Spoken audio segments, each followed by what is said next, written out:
Hello and welcome to Wednesday webinar. I'm Julia Hartland from the Bantax National Accountants Group, and tonight I'm coming to you from Beachmere with the hope of a glimpse of a sunset reflecting in the background as we work through this.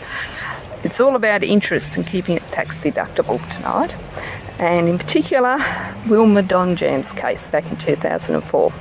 I think she was quite a feisty lady. She represented herself before the AAT, and that's the Administrative Appeals Tribunal, which is the lowest court and the cheapest court you can take the ATO to.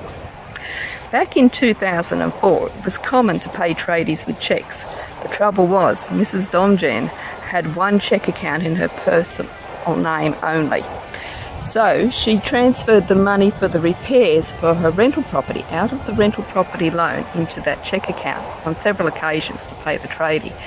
The ATO took the nexus rule very seriously. They said that as the money had gone into her personal account, then the redraw from the rental property loan was for private purposes.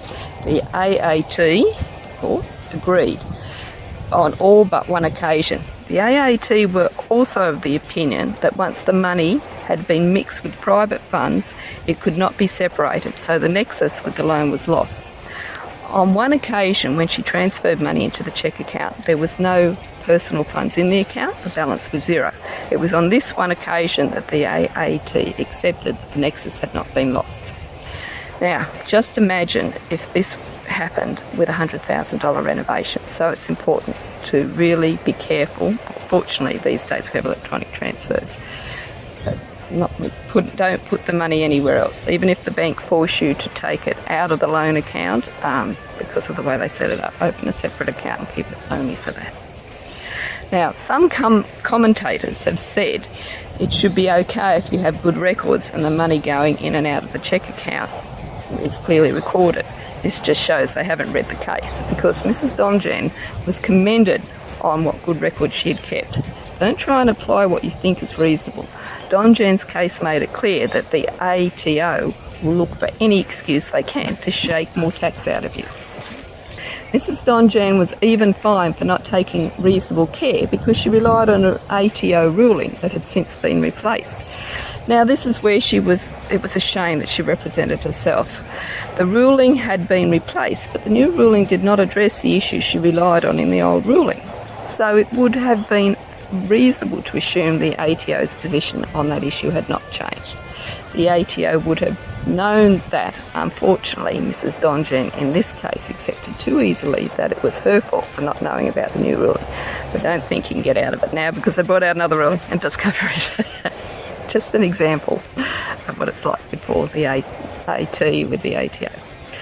Now, another warning comes out of this case.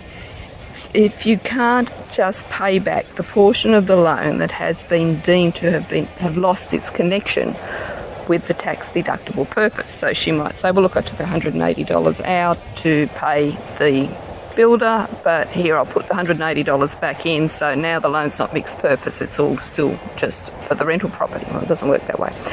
Mrs. Domjan said that she should not be disadvantaged just because she temporarily parked spare funds in the rental property loan, then drew them back out for private purposes.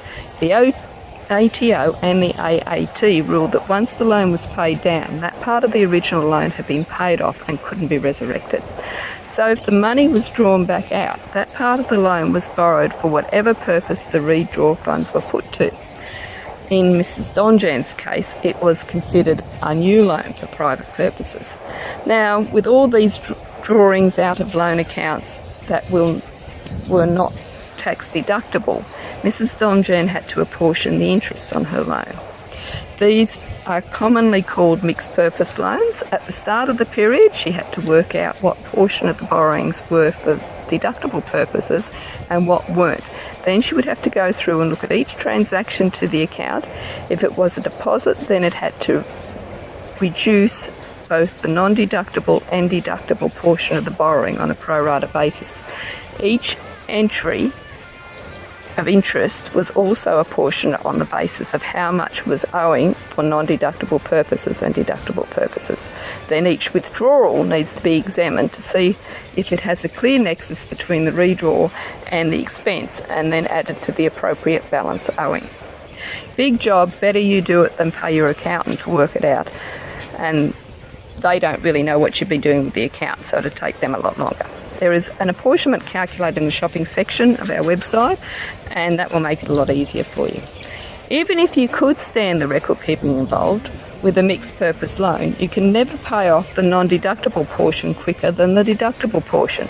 If you would like to untangle it, TR 2000/2 at paragraph 18 gives you an out. You have to set up 2 new loans, one for the deductible amount and one for the non-deductible amount. Then at the same time draw from both of them to pay off the old mixed purpose loan. Now you will still have to make interest payments on the deductible loan, but concentrate all your spare cash on paying off the non-deductible loan. There you go. Thank you very much for staying till the end, and I hope to see you next week.